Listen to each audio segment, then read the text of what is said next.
Hello, bright and shiny beacons of light. I'm Michael Sandler, your host on Inspire Nation Show, coming to you live here on YouTube, and we're working out some of the kinks of getting us live on YouTube as well. So glad that you could join us here this evening, where we're going to be talking about how to leap past your fears. With that said, some very, very brief notices. First off, we're doing this every week at 7:11. Every week, Wednesday at 7:11 Eastern Time PM. 7:11 PM every Wednesday evening. Come join us for our Ask Michael Anything lives, where we'll have a different topic each week. Secondly, come on over to patreon.com, patreon.com/Inspire Nation if you want to come support the show. We're 100% supported by you, our audience. And lastly, if you love what you're hearing, share, share, share, share, share. It's the way that we all help the world to shine bright. With that said, I want to talk with you about fear. And fear is a topic that I know fairly intimately. Now, you could say it was because of my 2 NDEs, a bunch of the broken bones that I've had, or a lot of the other challenges in life. But no, my greatest fear comes from Mom. I love you, Mom. I love you so much. But my mom is a firecracker of fear. She is continuously looking left, right, center, up, down, forward in time, backward in time, anywhere she can to find danger and then either do something about it or shake because of it. She's not alone. It's our ego. And in her case, she's been trained to really go out of her way to try to protect herself. Unfortunately, she gifted me with that. Maybe fortunately, because that's what allows me to be able to share here and to really share firsthand. Go out of her way to try to protect. Because I have had an ego gone awry. And an ego isn't, oh, I'm a great person, look at me. Your ego is your small self, your little self that is always looking for danger, always trying to keep you, quote, safe by keeping you small. And so the latest example of this is we are living in our dream home right now. Woohoo! I still can't believe it. And each day it gets better and better. And I am just dumbfounded, absolutely dumbfounded. And fear has snuck its way into the picture. Why? Because when things are going well, fear, the ego kicks in and says, uh-oh, better take cover. Or as my mom used to say, actually, she probably would still say, love you again, Mom, don't say that if you say anything positive. The fear being if you say something positive, something bad or negative is absolutely going to happen. You're going to be smoted. In fact, that's terminology that I used to use. And so I've been going to the root of this fear. I've been chasing this fear down. And hopefully I've got it on the run. So what I want to do with you is talk to you about some of the ways that I'm working to move past fear, and hopefully these can help you as well. First and foremost, I'm getting my Om on. I am spending extra time meditating each and every morning. There's an old Zen koan or expression that I love, which is, if you don't have time to meditate, then meditate twice as long. And so I am taking extra time to meditate each morning to build more space into my mind. The more space you bring, the more calm you bring, the more quiet you bring, the less the ego is going to spin up and spool up and get completely out of control. Because what seems so scary and dangerous and a small, enclosed, cornered environment doesn't stand a chance in the expansive light of day or the expansive light of God or Om or just your inner wisdom, that inner silence inside of you. So I am meditating, getting it on the run each and every morning, putting that space into my mind, calming the nervous system, helping take or keep it out of a fight or flight response. Second, I'm going to my automatic writing. That's a process where I go in, I meditate first, I go quiet, I say some prayers, something we have a program on, and then I look for inner wisdom or guidance words of wisdom to guide me through the day, to help me on whatever is in my way, whatever is on my path, we'll call that. And I'm able to do a process of self-inquiry. And I can't recommend this enough, where you ask self, or angels or guides or whatever you believe in, where is this fear coming from? Why is it here? How is it here to serve me? In fact, you can literally, in self-inquiry, write a letter to fear. Consider fear as a friend, an entity, another person in the room, and say, dear fear, why are you here to join me? What do I get to learn from you? And how can we be friends and maybe even part way? Notice something that I'm doing here. I'm not tamping fear down. Don't do that. Do not try to squash your fear. Do not try to run, ruckshod, whatever that even means, over your fear. What you resist truly persists and will come back with a pitchfork. Instead, we get to lean forward, lean into our fear, and to truly learn from it. Now, as far as leaning goes, one of the things you can also do is get moving. As Dr. Michael Merzenich, the father of brain plasticity, who we've had on the show several times, talks about, our minds were wired for movement. We hunt. We keep from being hunted. We find food. We forage. We find new places to live. We go travel great distances. Our minds were wired for traveling and movement. And there's something calming about movement. Put a baby, rock a baby. Put a baby in a moving vehicle. Babies calm down. We, as a general rule, and I get it, there are no hard and set rules with babies. We calm down too. Fear and anxiety are actually excitement without motion. Once we start moving, we transform that fear. Now, in particular, if we're stepping forward towards what we're afraid of. But get moving in general. Get out to the trails. Get to a park. Get on a bicycle. Make sure you're doing an activity where you're not so jittery that it's not safe to do it. But get moving. Then you want to do something really cool? Ask yourself while you're moving, while you're running, jogging, hiking, biking, walking, swimming, whatever it is. Ask yourself, where is this fear coming from? Again, self-inquiry. Again, leaning into the fear and learning from it. Next, nutrition. When we're afraid, we're in a fight or flight response, what's called an amygdala response. In this place, our blood sugar is kind of wacky. Everything to do with our blood chemistry is wacky because we're saving sugar to outrun the lion or tiger that we perceive as coming after us. This creates a whole slew of challenges, not to mention belly fat.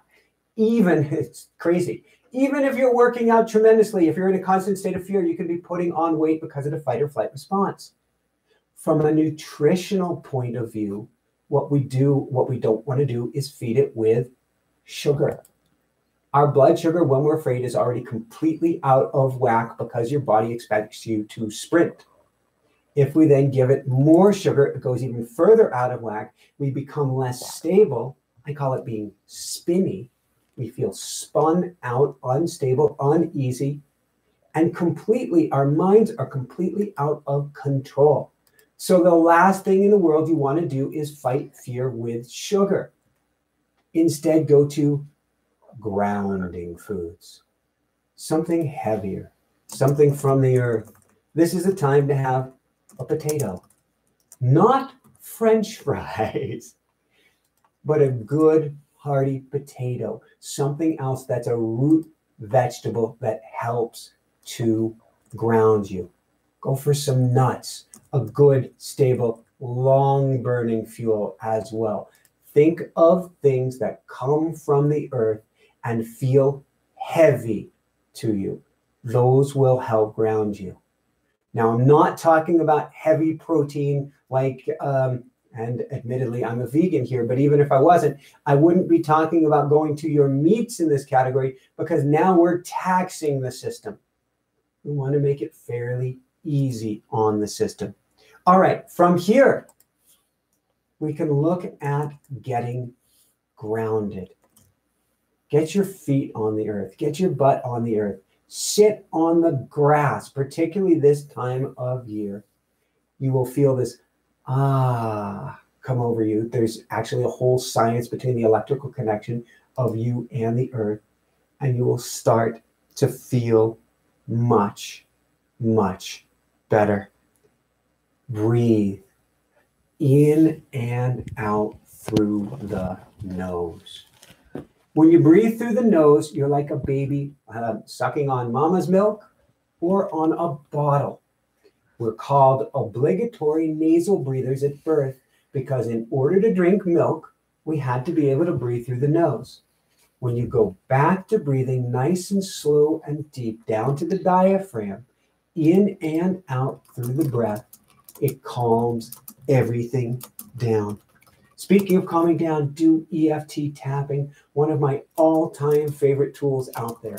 There's great videos we've had lives where we talked about it. There's interviews we've had with Dr. Dawson Church, interviews we've had with Nick Ortner on it. Basically, you're going to go through 8 different points. I'll whip through them at lightning speed to show you while having a phrase to help you short out whatever fear's inside of you. So first off, look for the craziest, strongest fear that you have. So for instance, it could be you're afraid that you're going to completely run out of money and be homeless.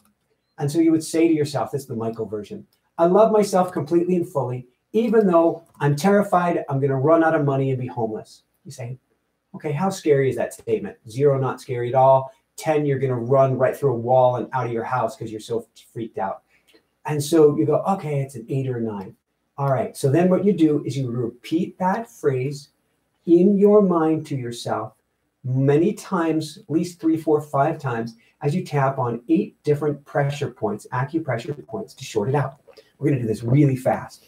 So you would say to yourself, here's the first, the karate chop point. I love myself completely and fully, even though I'm terrified I'm going to run out of money and be homeless on the streets. So you go through that several times. Then you go through this point called bridge above your eyes. I love myself completely and fully, while blah, blah, blah. Then to the side of the eyes, I love myself completely and fully. Then beneath the eyes, I love myself completely and fully, repeating the full phrase. Below the nose, I love myself completely and fully. Center of the chin, about an inch apart from your collarbones. This might come out loud on the microphone. And then 2 to 3 inches below your armpits. I love myself completely and fully, even though I'm terrified I'm going to run out of money and be homeless on the streets. You go through a whole cycle, repeating it at least 3, 4, 5 times for each pressure point, if not more. I like to do it until I pop, until either another stronger emotion comes up or I'm actually shaking, crying, or feeling terrible, because that's actually an emotional release. You go through it one cycle, look if anything came up, then you might switch to another phrase, go through another cycle, maybe even a 3rd cycle. If you're in fear, do what I've done. Wake up, do some automatic writing, and then go right into your tapping. Peel away layers of the onion. We all have fear and anxiety in us. There's absolutely nothing wrong with it. But you don't have to live with it. You can get lighter. So go to your EFT tapping. On the lightness note, also do, when you're journaling, do what I call the better out than in exercise. Write down all the negativity, all the nastiness, all the fears, all the worries, all the concerns. Get it all down on paper. Don't worry about, I got to be positive. I can't. No, that's stuffing it down. Get it out, barf it out, regurgitate it, and then shred it, rip it up, or literally burn it. You can do a ceremony. Subconscious doesn't know the difference between writing it out and seeing it there in paper and it being real inside of us. So get it out. Breathe. I know I just mentioned in and out through the nose, but do what I call the 3 by 3. 3 times during the day. In fact, set an alarm. Take 3 minutes to go to your nasal breathing and breathe in and out, nice and slow. 3 times, 3 minutes. You're building so much space and pause into your mind. You're calming the nervous system. You're going to feel much better. On that note, pray. pray, pray, pray, pray, pray. Pray to angels, pray to guides, pray to God, pray to Jesus, pray to Mother Mary, pray to the Buddha, to Allah, to whomever or whatever works for you. The power of prayer is documented. There's a whole science behind it. Check out Dr. Dean Radin's work for one. Prayer is so incredibly powerful at calming you down and helping you realize and feel you are not alone. Because you aren't. You couldn't be no matter how much you tried. And when you realize someone or something has got your back, you can just feel that energetic shift when you pray. It changes everything. Lastly, do something loving and kind for yourself. Fear isn't so bad when we've dialed back the rest of the nervous system. That's the key here. Do something fun. Do something joyous. You can certainly do something tangential. I don't mean you have to stare fear in the face 24/7, although that may not necessarily be a bad idea. In fact, there's some exercises from the past. I think Dale Carnegie has a beautiful video on it, talking about chasing fear to its logical or illogical conclusion. So you have a fear you might not be able to pay a bill. You follow that to the conclusion. I won't be able to pay a bill. Then something else will happen. Then I'm going to get evicted. Then I'm going to be homeless. And then I'm going to die.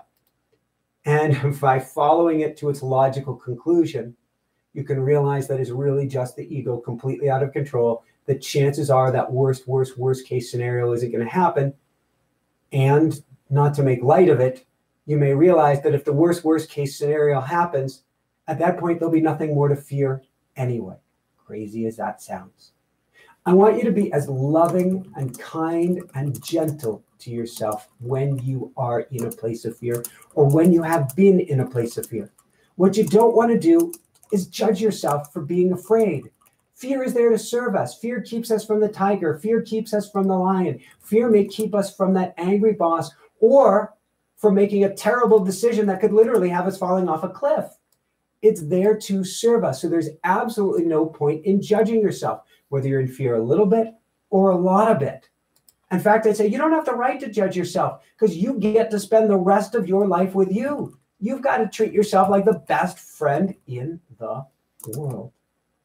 So that's all I've got from here for today. I want to open it up to some questions here in just a second. One last time, come on over to patreon.com/InspireNation if you want to help support the show. Share if you like what you're hearing, and send all my love your way. Let's open it up to some questions here. Oh, I do want to throw a big shout out to Jessica, who is running the show from the computer behind here. Without her, none of this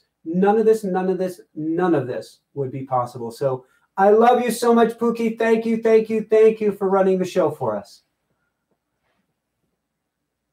You're welcome. Woo-hoo! I have a question for you. Okay, go ahead. What's a recent fear that you've left past? Well, you see this mountain. Well, I'm not sure if you can see it on your computer screen. There's this giant mountain behind us. And we were actually up, you and I were up climbing. It was supposed to be a walk, then it turned into a run, then it turned into, a scree field up at 11,000 feet. We were climbing up a 14,000-foot mountain that is parallel or across the valley from this mountain right here. I used to be terrified of heights, scared out of my absolute mind, to where ropes courses, I would freak out and they'd have to help get me down because I would freeze up. I would climb up things I wouldn't be able to get down. I'd get completely rubbery at the knees. And here we were climbing up at 11,000 feet. And I was able to even look down and comment, wow, I used to be terrified of this. Years ago, I started facing that fear, not like trying to scare myself silly, but to look at it, ask where it came from, ask if it was founded, and really pay close attention to that fear. And I remember just such a celebratory moment last year when I was visiting my family, And we went to do, because my nephews wanted to do it, and I probably wanted to do it more than them, we went to like an amusement park ropes course where it's a self-belay mechanism. You're hooked in, you can't fall, and you go up 3 stories and you walk across rope ladders and stuff. And I wanted to face the fear. In fact, I wanted to go so far as to where you might slip and fall off of a rope ladder, to jump off of the rope ladder, knowing I'm attached, knowing that I'll be taken care of, and to face that scenario. And it helped it all melt away. So that's a real recent one that did I surprise you this weekend on that mountain? You did, yeah, because I was recalling how in the first year that we were together, about 7 or 8 years ago, we went out to Moab, Utah for a photo shoot. Oh my God, I forgot about that. And the photographer took us to this secluded location. He had us climb up this metal cable that was like fraying in parts. So you had to be careful because you could cut your hands. And you got up just fine. And we did the photo shoot. It was just to describe for people what it was is we were out basically in Arches Natural Monument. It's actually next to Arches. I don't think you can climb on the arches in Arches, but we went up an arch and it had that steel cable on it. And then on top of it was this giant expansive like football field worth of red sandstone where we did photo shoots, but we climbed up an arch. Yeah. And it was the end of the day because the best lighting for photography is at dawn or at dusk. And so it's getting dark because we stayed out as long as we possibly could to get as many photos. And the photographer goes down, then I go down, and you're last. And you were hanging out up there for quite a while. And I'm thinking, oh no, how long are we going to be out here for? Is he ever going to get down? I froze up because the way that you came down the steel cable, you can't slide your hands on it because they're like burrs on the cable. And so you had to let go, one hand let go, then the next hand let go, next hand let go. The mental process of letting go wasn't there. Secondly, you had to actually stick your butt out, push your legs into the rock to be able to go down. It's like a climbing motion in reverse. You couldn't do it on your belly and move anywhere. My mind would not accept the input that if you push yourself away from the rock, you're safer than if you keep yourself attached to the rock.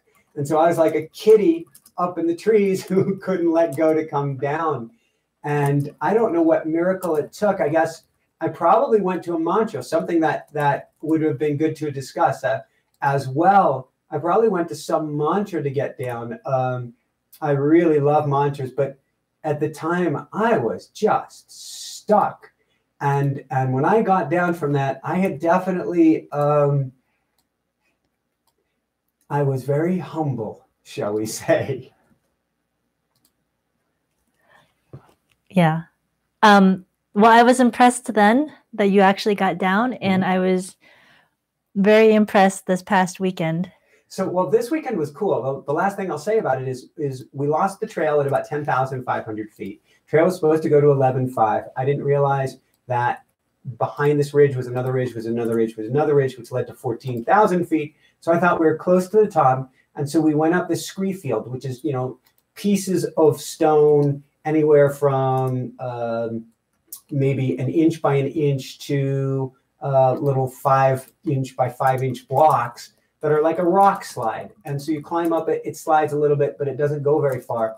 And what I did was the opposite. And that's a lot of what we're talking about here. The opposite of what I would usually do, or what my instinct is. I climbed up a little bit, and I am not known for turning around under almost any circumstance. Not about a quit thing, but if I'm heading towards someplace, I don't like doubling back. I just want to get there. But what I did is I clambered up just a little bit, and then I said, I want to test how easy or difficult. In other words, I want to face my fear. How easy or difficult is it for me to get back down? We don't have ropes or anything. And so I turned around and hiked back down 10 or 20 feet and said, oh, wait, actually, the way the scree field works, it's easier getting down than it is going up. All right, Now I'm willing to give this a go. Now, we both turned around at a certain point. You and I like to call us skittish deer, which means we're intuitive and we're listening for signs and symbols. And we both got up past this tree that was pretty high up. Things started getting steeper. A gust of wind hit us. And we didn't take this as, oh, spooky, a gust of wind. We both took this as a sign. It's probably, we've gone far enough. We're a little over 11,000 feet. Let's turn around. And I'm so proud we did at that point. I'm so proud we made it there. I'm so proud we faced those fears. And I'm so proud we turned around and listened to our gut, our instinct, or the wind, and headed back from there. So you ready to answer some questions? I would love to answer some questions. Okay, we've got a few. Our first question is from Joy Baker. Hi, Joy. Michael, you have access to so much knowledge in the area of self-development. Do you ever get overwhelmed by the many modalities that you learn about from your guests? That is a brilliant question, Joy. I don't get overwhelmed because I don't try, how do I put this? I will read everything that everybody has to offer, but very little of it will I actually put into practice. That doesn't mean I'm not open, Joy. It means one tool taken to completion vastly helps so much greater than 100 tools that you're just toying or dabbling with. Now, the books that I read and the people that I read, they inspire me, they challenge me, they require me to keep putting the mirror on myself and saying, am I doing everything that I get to be doing? Am I hiding from this fear? Am I not facing something? That's the biggest thing that I get out of everybody is a mirror put on myself to, I want to say in a sense, hold myself to a higher standard. But I don't mean that in a I'm better than anybody way, but meaning if I'm living, eating, drinking, dreaming this stuff 24 hours a day, then I better be using it. But I'm not using all the tools at once. So it is not common at this point that a tool comes in that I'm going to grab and start using again or start using from a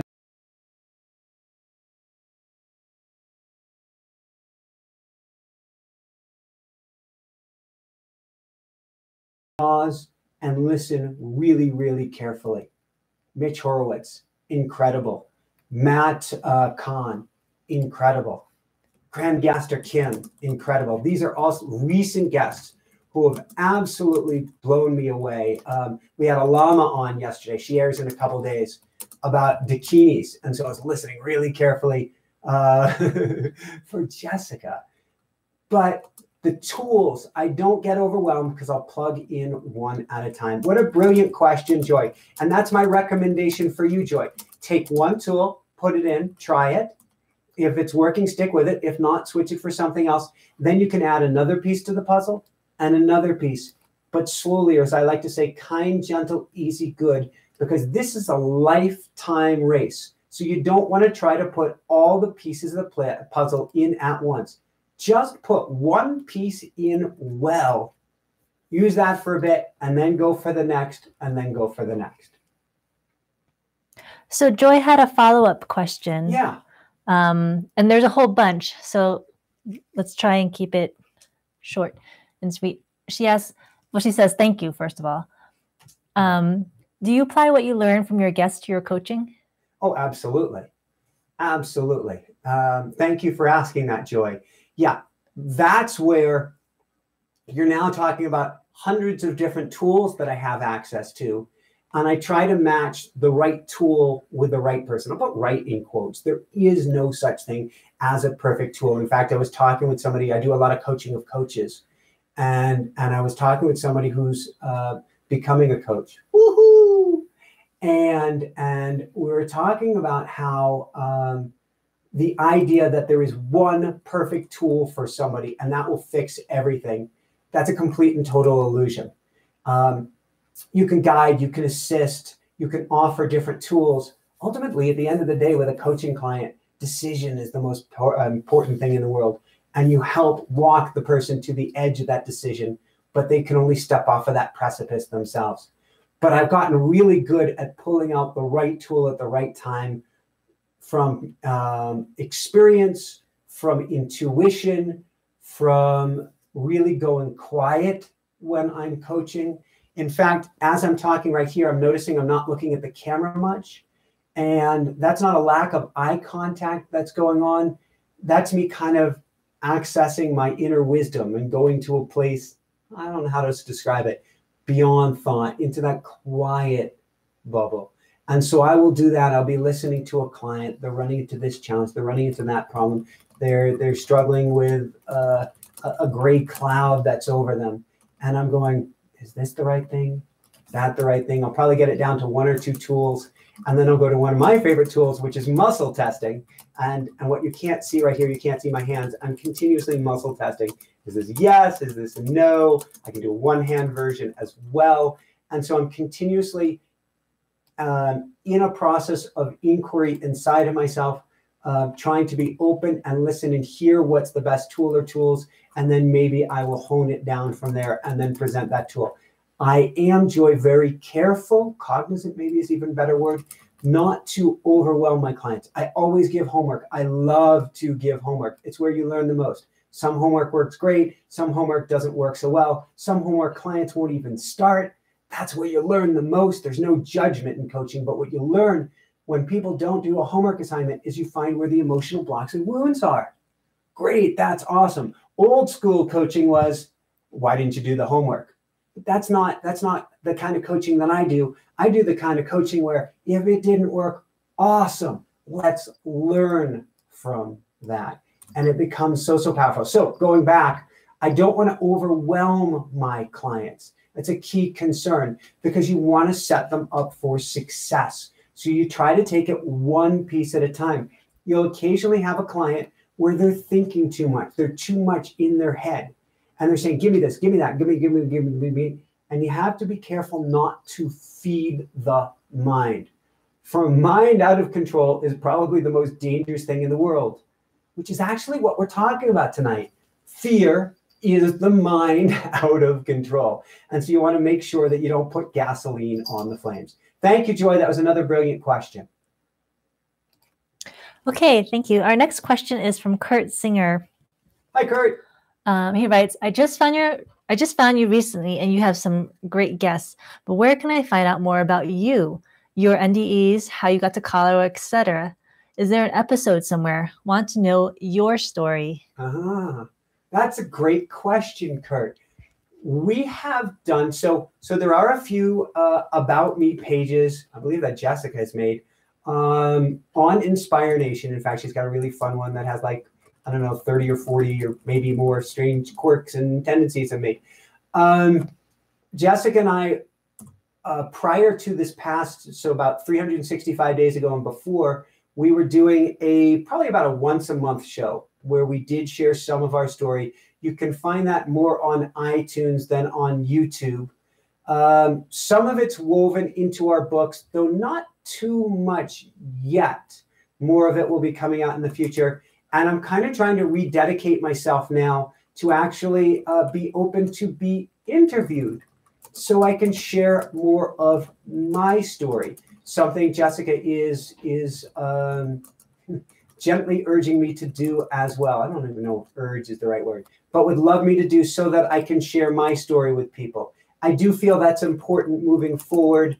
I feel like a lot of the licks that I've taken in life, if we want to call them that, have a lot to offer everybody. Now, none of us are a story. I don't want to be attached to my story. I'm not an ex, I'm not a this, I'm not a that, neither are you. But I think there's a lot we can learn through the challenges we've been through. And so I do want to share for that. Jessica, because I was mentioning you here, and is there anything that you wanted to add to that? And if not, just jump on to the next question. Yeah, I also just typed it. I mentioned the 3 titles of the books because when you write or we write, we do integrate personal stories. And also when you record shows with CJ, it's a lot more personal. It's about what's going on in your life and what's going on in CJ's life. That's a great point. And those come out a little bit There's so many with CJ. I believe they come out a little bit staggered more on YouTube. But we do actually have a weekly show with CJ, which you can catch on iTunes, on iHeartRadio, on all of the different podcast medium.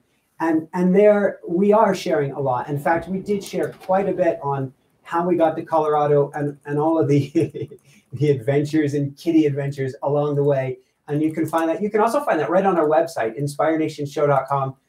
Go over to the podcast page, which admittedly takes a little time to load. That's something that we're working on. But if you're patient, you go to the podcast link. It'll pull up in about 10 seconds or so, and you'll find our weekly CJ shows there as well. Thank you, Jessica. I'm so glad you mentioned that. And CJ is actually in the podcast drop-down menu too. But anyway, moving on. Yeah. Thanks for that question, Kurt. Our next question is from Avery, who writes, hold on. I think I copied and pasted the wrong thing. I have to scroll back up. Okay. Actually, while I find Avery's question, I'm going to ask Keegan's question. Keegan rhymes with beacon, like beacon of light. All right. Keegan, we got how to pronounce your name. Thank you. The question is, do you guys believe that fasting past 7 days will open your third eye? I'm going to give kind of a quirky answer to that, Keegan, which is I do believe that there are a lot of techniques to access it. I don't know how many of them have permanent stick to them, whether it's, ceremony with a shaman, whether it's staying up straight for, particularly in melodic dance for 3 or 4 days, putting you into that trance-like state, whether that's fasting for a long term. I don't know what the long-term effect is of that.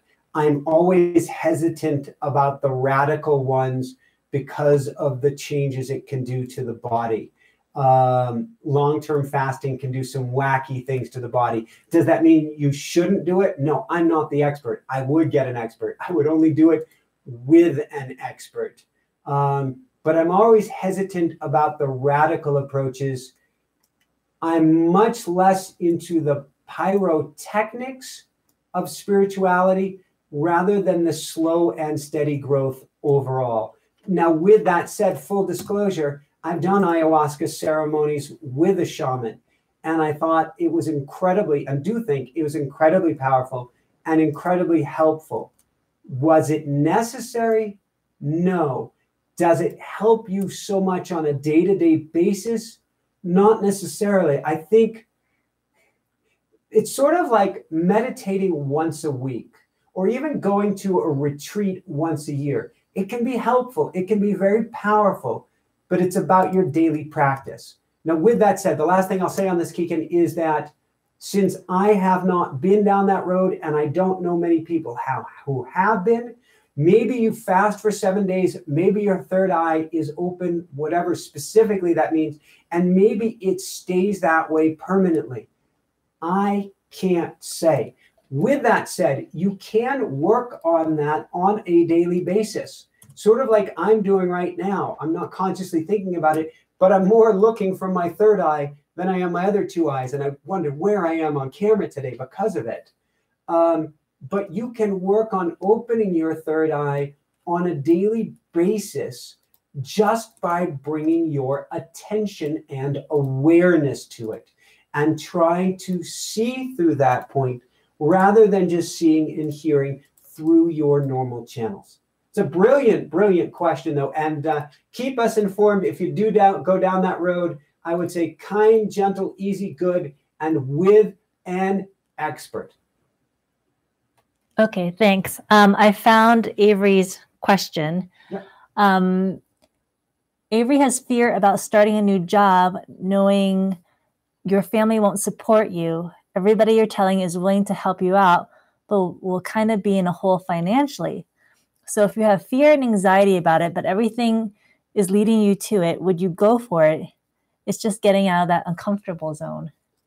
If I understand right, Avery, It seems like there's a job that you want to do, that everything is leading you in this direction.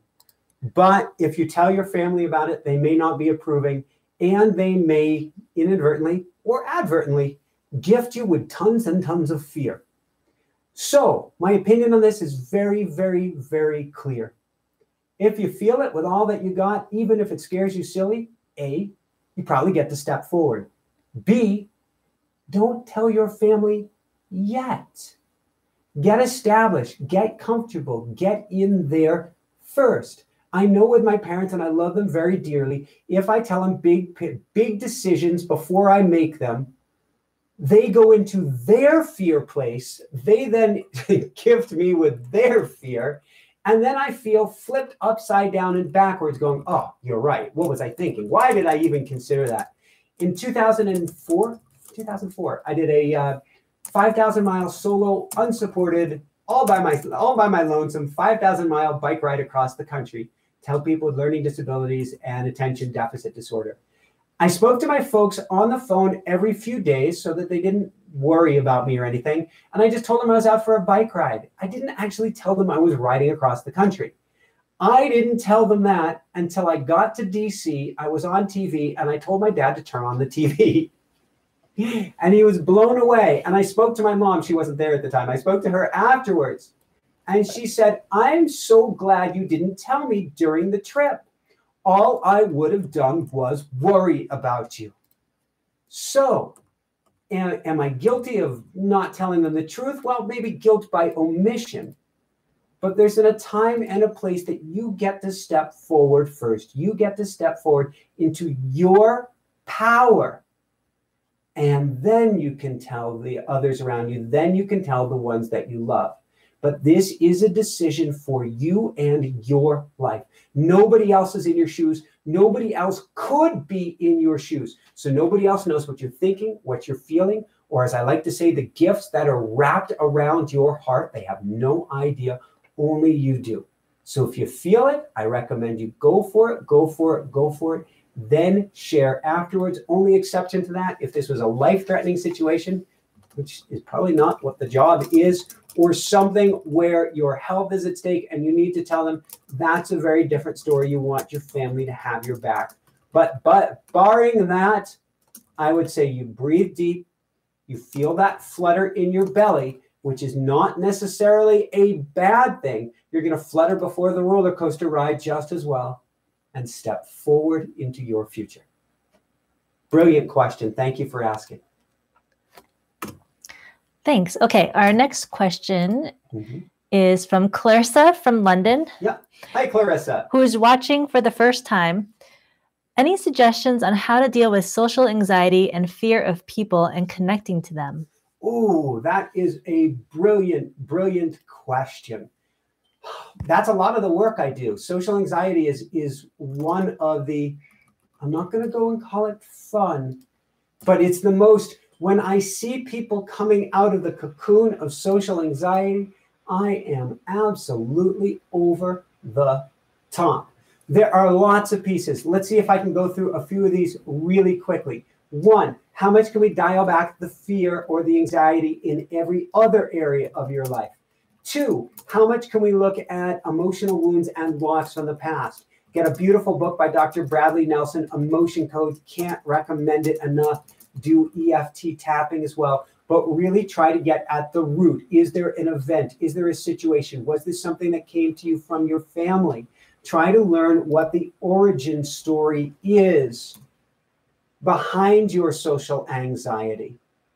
Visualization helps as well. Keep visualizing yourself in situations and doing better. Flipping the situation on its head. A lot of social anxiety is worrying about what people think about me. Oh my God, what are they going to think about me? What am I going to do? What am I going to do? And then the control that comes along with it. What am I going to say? Am I going to be able to think clearly? With social anxiety, we often, and I have been there myself, become, blithering idiots. We go into a fight or flight response. Our IQ is knocked down. We can't think clearly, and we can't answer the most basic questions. So what you want to do is flip it on its head, which is work to make the situation not about you, but about the other person. Have a strategy in advance. Practice. Go to the grocery store and say, I am going to try to help this cashier smile. That's going to be my whole goal. Can I make them smile? And so now the focus is taken off of you and put on the other person. You're flipping it on its head.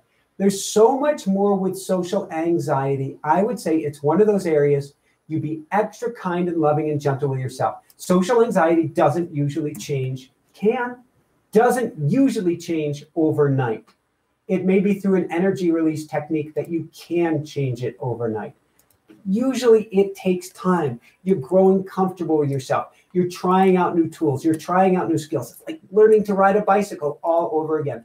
So be extra loving and kind and gentle with yourself no matter what, and then throw the kitchen sink after it. Go after it with everything that you've got, and do not despair, do not be disappointed, do not be upset with yourself if it takes time. This is a long process, but you can completely rewire this one. And this is one area where I've seen time and time again that people who have social anxiety can flip that on its head and actually make it their greatest strength. Because once you figure it out, you will understand how to communicate better with people than almost anybody else. You're more cognizant, you're more present, you know what's going on in your mind, you know what's going on in their mind, and you will use that to your advantage in life.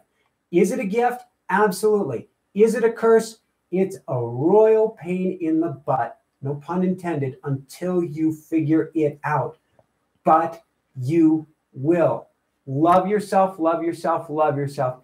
Take small baby steps in that direction and replay the beginning of this video. Each one of those tools I mentioned for facing fear and overcoming fear can certainly help. Brilliant question. I send all my love your way. You can do this. Thanks. All right, our next question is from Vinay. I wonder what are some of the fast reading strategies that you use to read the books before the interviews? That's a great question, Vinay. And at some point in the future, I will get to document what I'm doing to help share it with people. The best way that I can describe it at this point, and it works more for a nonfiction book. It works more for a self-help book than it does a story book or a biography. There is a lattice work that holds together all the key concepts and ideas and points. And I've gotten fast at being able to read a page. I don't skim it. I actually read the page, and the key points pop off of the page at me. I don't know if it's that I've told my subconscious to go looking for them, to go hunting for these points, or if I can just see through the structure. It's almost like the movie Matrix, where, they see the zeros and ones coming down the screen, and this is a woman with a red dress, and this is a Smith or something like that. But I can see through that lattice to be able to have the things pop off of the page. It's harder with a biography. I've done a few biographies in the past week or two, or a few really heavy books that were more story-oriented and event-oriented than lattice structure.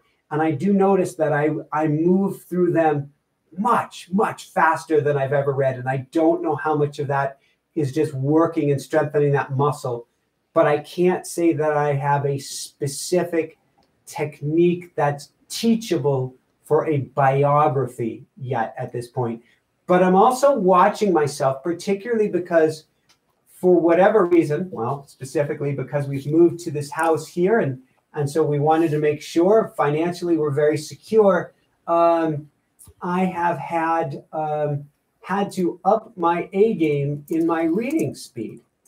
And for the most part, that's working great. And it's one of the things we've had on Anders Ericsson. He's one of the leading experts in the world on mastery. And he's actually the one who did the science behind and the research behind Malcolm Gladwell's 10,000 hour rule. And Anders talks about deliberate practice. Deliberate practice means to seek mastery, to achieve mastery in anything. You not only want to repeat, but repeat and be able to have it, what's the word for it? To be able to see the results of what you're doing measured, to be measured by it, and to have a bar set that you have to reach. There has to be some repercussion for your results. For instance, if you play a sloppy game of basketball and it doesn't matter how sloppy you played and nobody's actually keeping track of the score, chances are you will never improve. If, however, somebody's tracking how many shots you get or how many points you score, you're going to work to continue to get better. And if the games really matter, if something's on the line, you're going to work to get better. And if you're getting continuous feedback from the points, this worked, this didn't. If you take a shot this way, it's more likely to go in. If you take a shot the other way, it's less likely to go in. That deliberate feedback helps you to improve. The less time that I have to prepare for an interview, the better I get at absorbing the information quickly, at getting it down efficiently. I create a page of notes that has up to 100 literally questions on it per interview. I get better at doing that more quickly because something's on the line, because I can measure my results, and because I'm continuously fine-tuning the process of using that deliberate practice or deliberate feedback. Hope that helps.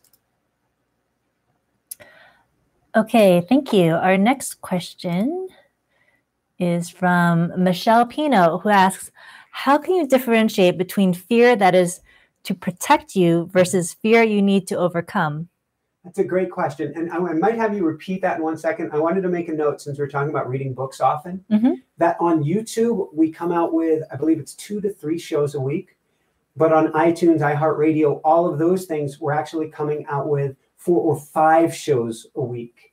And so there are a lot more books being read. So the people on audio realize that. So it just shows, I guess actually the reason I wanted to share that is because on YouTube, there's no full grasp of how much maybe is going on behind the scenes. And I wanted to share so people can catch some of our other shows as well. So can you please repeat Michelle's question? Sure. And that's a good point. Thank you for making it. She asks, how can you differentiate between fear that is to protect you versus fear you need to overcome? That is a brilliant question, Michelle. How can we tell what fear, how do we discern between fear that's here to protect us and fear that we get to overcome? And a lot of that comes from developing your intuition, from developing your inner wisdom, from learning to listen to your inner voice. Experience plays a big role in this. Journaling or automatic writing plays a big role in this. I was working with a coaching client on this yesterday and helping them learn how to tap into their intuition by working on muscle testing to learn how to dive in. There is no clear and easy answer in the beginning, except that you want to explore all the different ways. If you're in a state of fear, start asking yourself, start feeling it out. Ask yourself, where do I feel this in my body? Okay, something's fluttering in my belly. Go to your belly, put your hands over your belly, and really ask, belly, what do you have to share with me? What is this pain I'm feeling? What is this fear I'm feeling? What is it here to share with me? So you want to use all of these tools. You really want to go after it with the kitchen sink, but you want to go after it with that process of self-inquiry, of asking, where is this fear coming from and what does it have to share with me?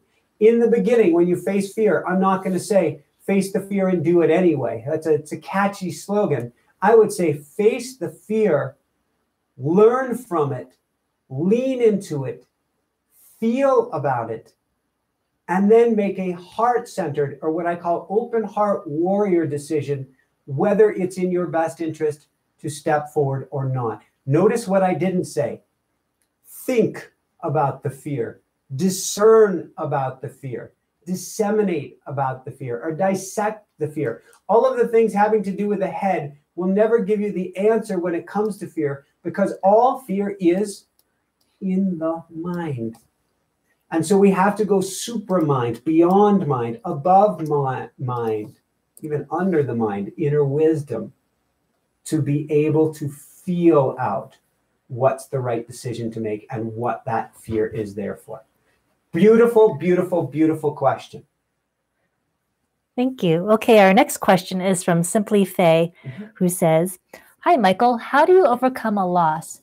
Do you believe that when you lose someone or something, the universe will give you someone or something better?" That is a beautiful question, Simply Faye. So I'm going to address a couple kinds of losses here.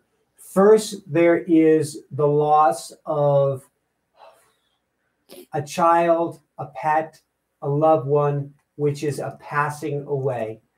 And I cannot say it's anything but tragic in the here and now. I do not want to take anything away from that.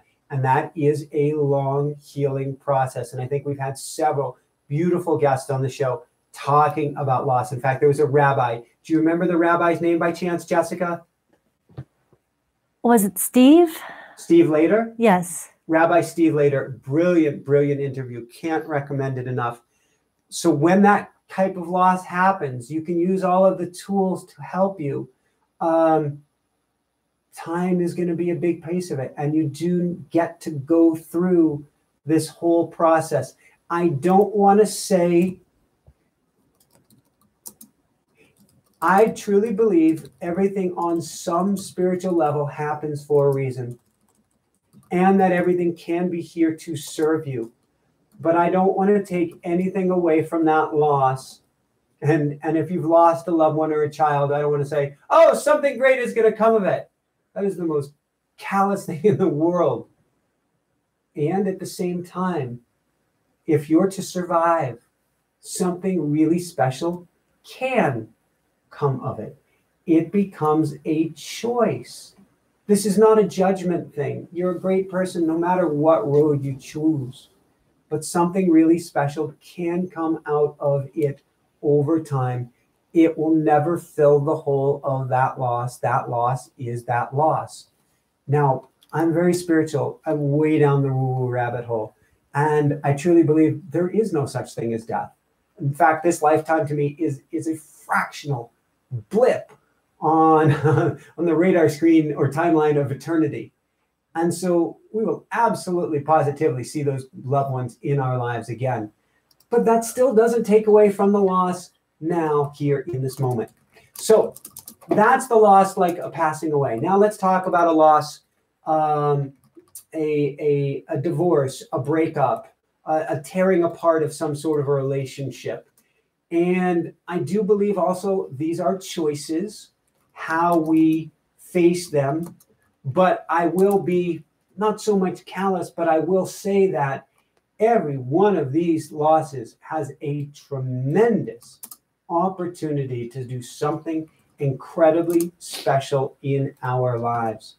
Heck, I was engaged a few years before I met Jessica, and that just exploded in the most bizarre Twilight Zone way that left me licking my wounds and literally off in the woods meditating for close to 3 years. I had to go quiet and work on myself.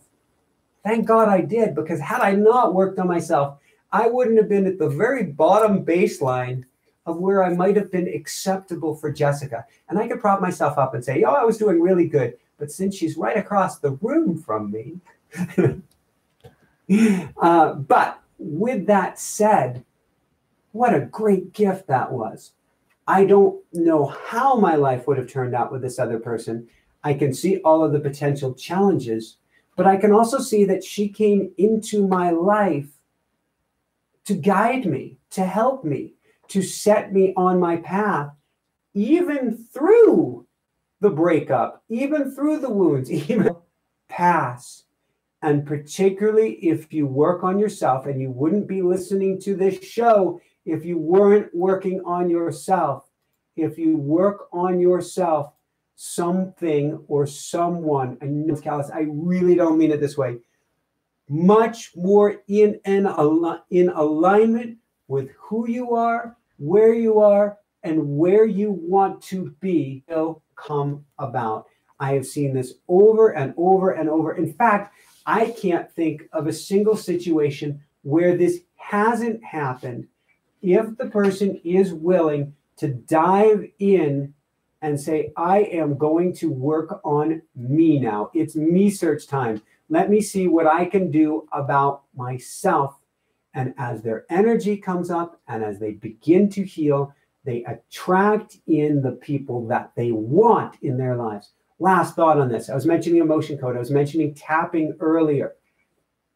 I know myself, I had a repeating pattern at least 3 times in a row of relationships that were extremely caustic to me. I had to learn to heal certain wounds to prevent that pattern from occurring.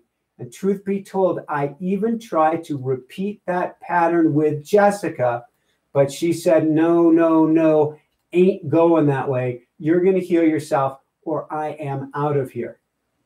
And I did. I'm sure I still have work to do. I think it's a lifetime process. But when you see those repeating patterns, go after them with everything that you've got. Brilliant question. Thank you so much for asking. Michael, I wanted to bring your attention to a donation from Exo Angelus XO. Thank you, Exo Angelus XO. Woohoo! How does it get any better than this? How does it get any better than this? Thank you, thank you, thank you. Yes, there is a, I don't even know quite how it works. There's, I believe, a button on YouTube. And if you are listening on Facebook, I believe there's a button on Facebook as well that allows you to make a donation. And since your donations help keep us going, thank you, thank you, thank you. We send all our love your way. Okay, we have one more question. I think this is going to be the last question. Sounds great. It's from Valerie Bradshaw. Why is it when I'm in a good place and I'm just randomly thinking and feeling fine that there will be a flash of a horrible or bad scenario show up in my mind?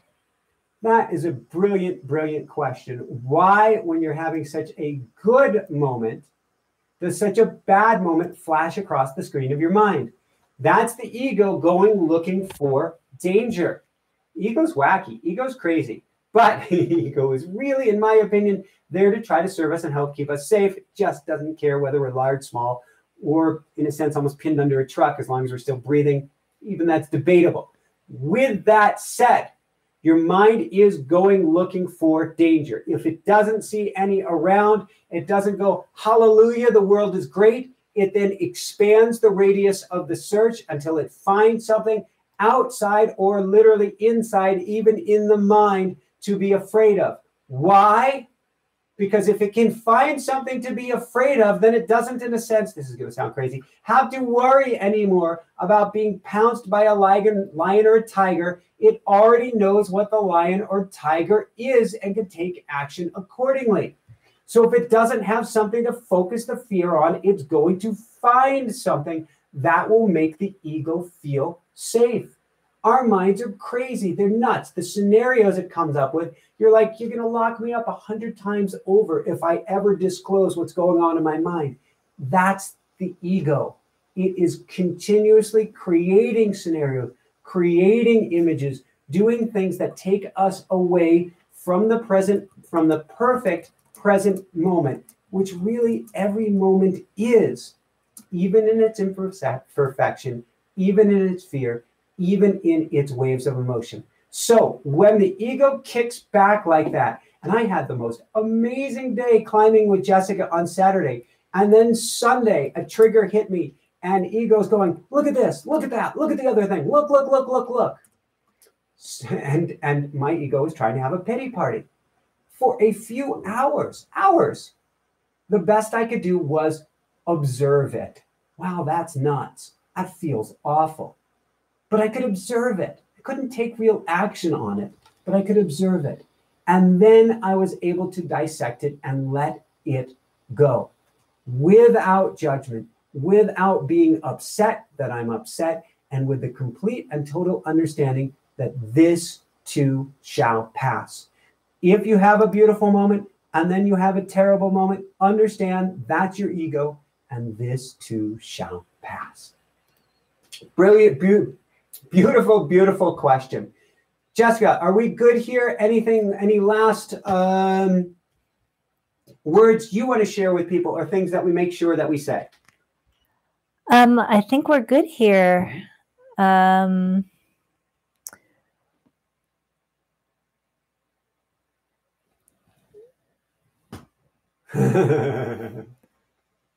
She's holding her hands up in the air, somewhere between a, I'm not sure what else to say, and goal. So with that said, thank you so much for joining us here this evening. Few last housekeeping items. You'll love the show. Come on over to Patreon, patreon.com/Inspire Nation. Become a member of the Inspire Nation family. Get your Backstage Pass. You'll get tools, tips, daily wow or words of wisdom, books from raffles, much, much more, free downloads, occasional binaural beat music, and much, much more. And you will help support the show and help us going strong. Please share with everybody you know, love, and care about.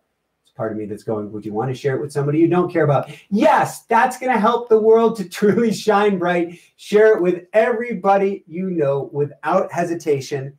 And then come join us next week, 7/11 Eastern Time, PM, of course. Here on YouTube, we're still working on getting the kinks worked out. Eventually, we'll be back on Facebook as well.